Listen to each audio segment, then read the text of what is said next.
Thank you, thank you.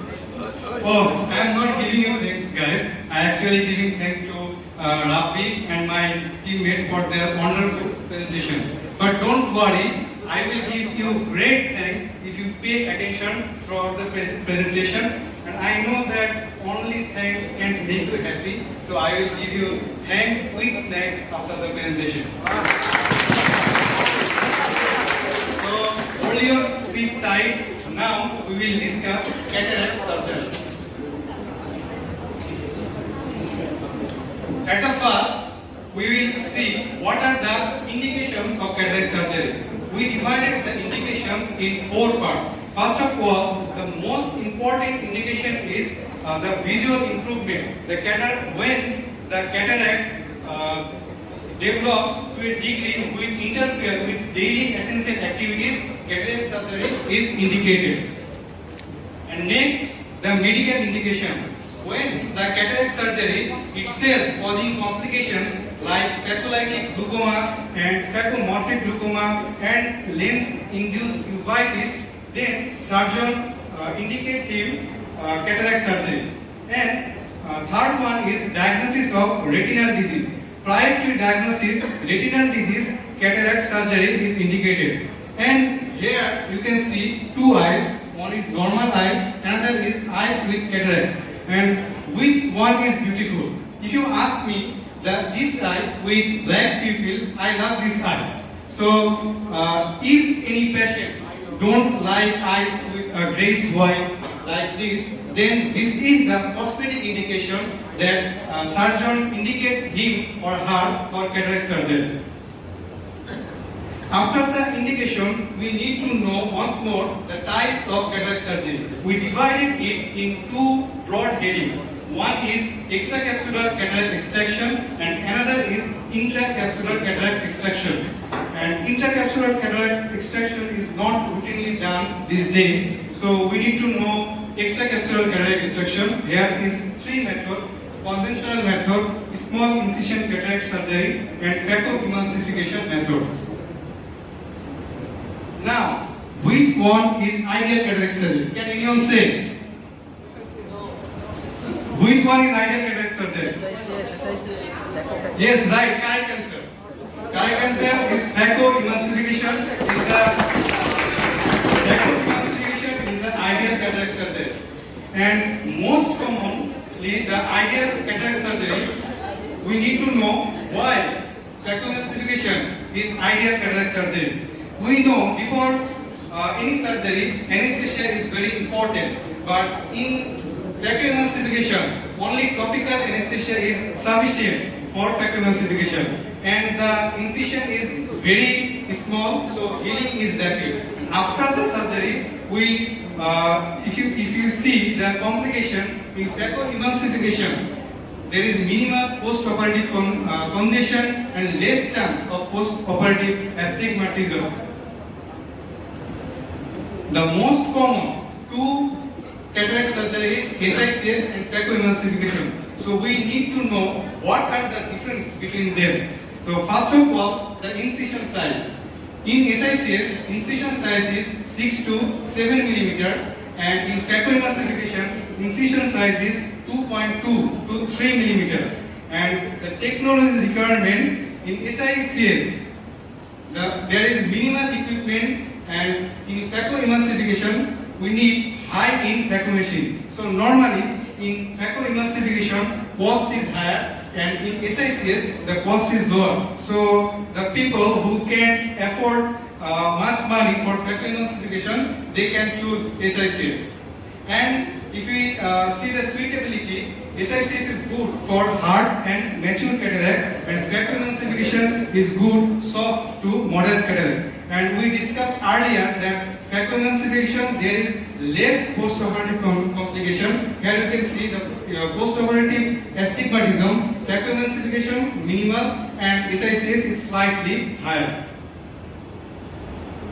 And now we know the indications, we know the methods of surgery, and now we want to know what are the pre-operative investigations before surgery. We divided it in 2 broad headings: ocular investigation and systemic investigation.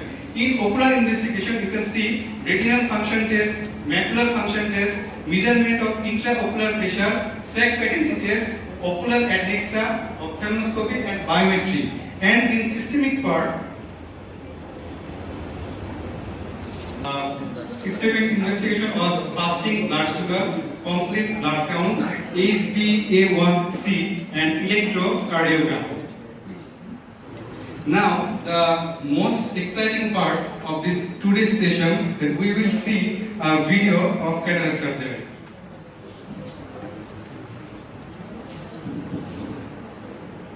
Before starting the video, we need to know the position of the surgeon. Here is the eye, and this is the eyebrow of the patient. So the position of the surgeon is behind the patient. So now we will start the video.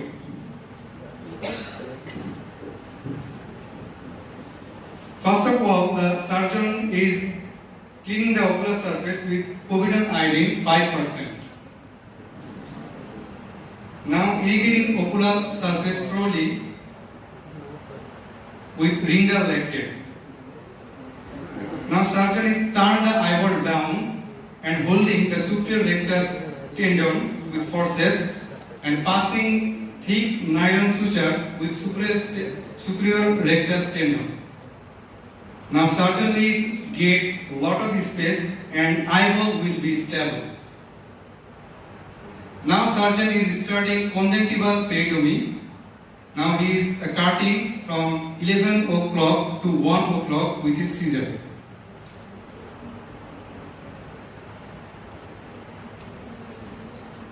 Conjunctival peritomy going on. It's almost done.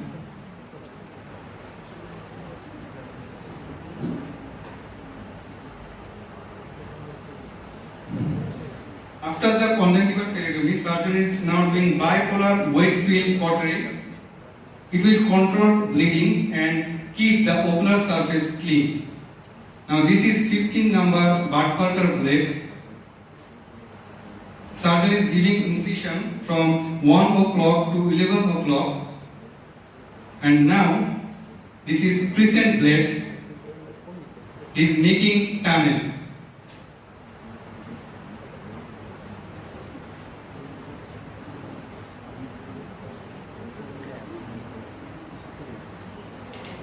The tunnel making is almost done, and the opposite end of the tunnel you will open it later.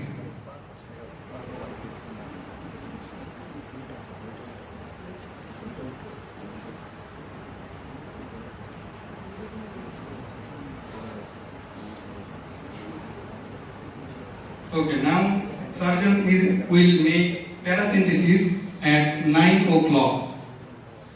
This is about 1.6 to 1.7 millimeter.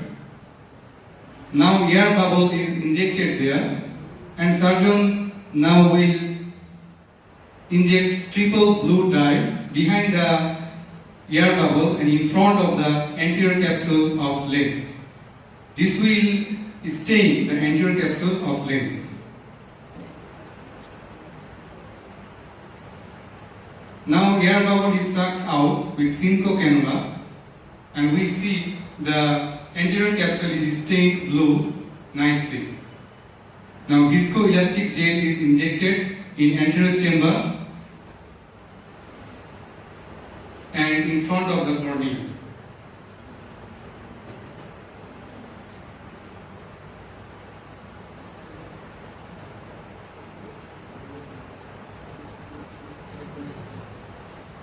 Now surgeon is doing capsular rhexis.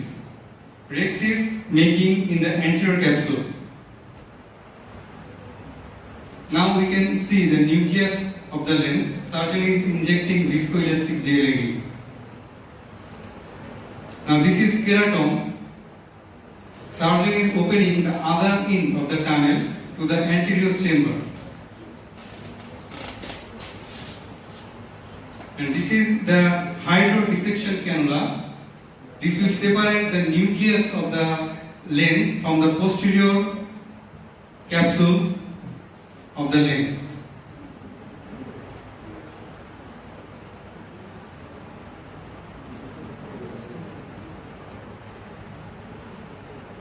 Now this is irrigating vectis cannula. This will engage with the nucleus and pulls out the nucleus.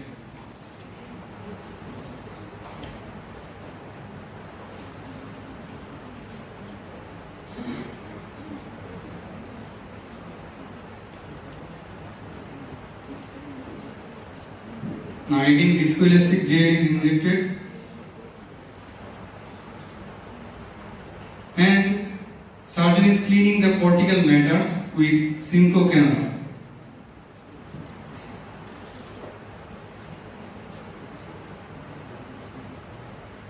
Again viscoelastic gel.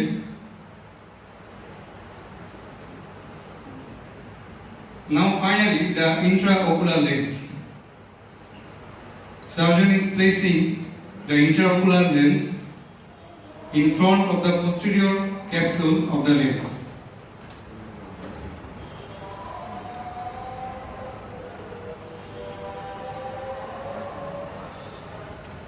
But now he is correcting the side and cleaning the anterior chamber with Simcoe cannula. Again, now he is sealing the side port with hydrating corneal stroma.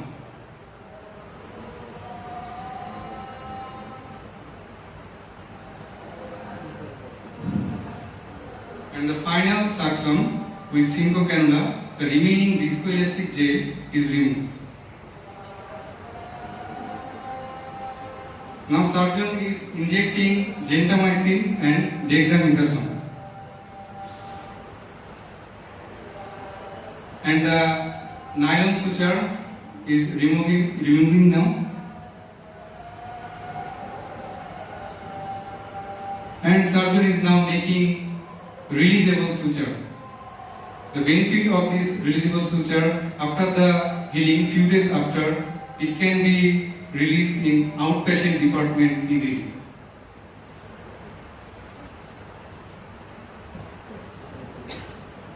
The surgery is almost done.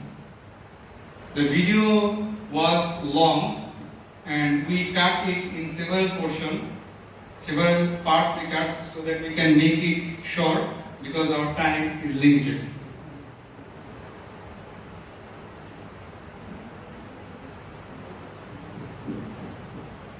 Okay.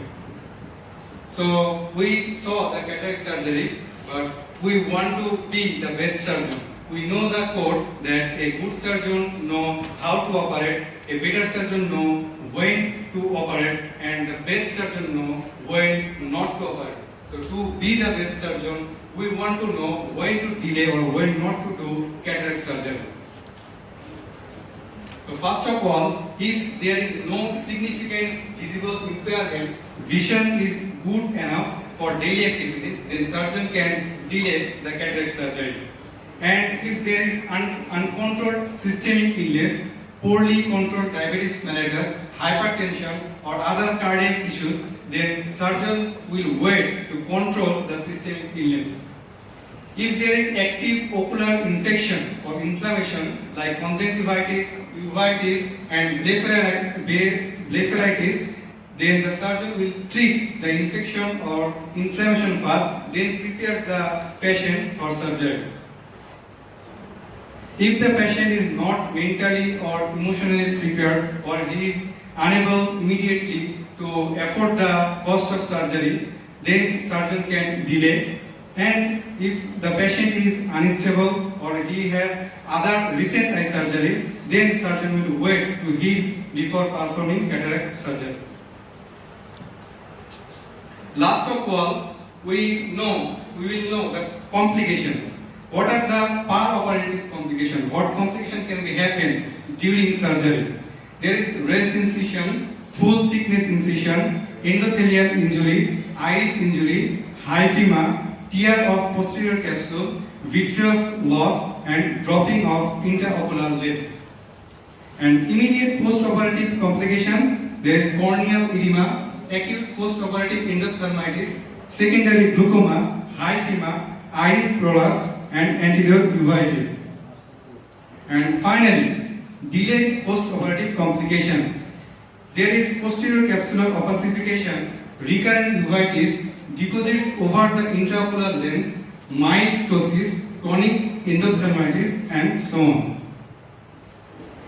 And you gave great attention throughout the session, but you may not remember all the discussion while you are going to home. So there is 2 lines of take-home message. We will see you now. The take-home message for today's session is timely diagnosis of cataract saves vision and timely surgery saves independence. Now, what independence is this?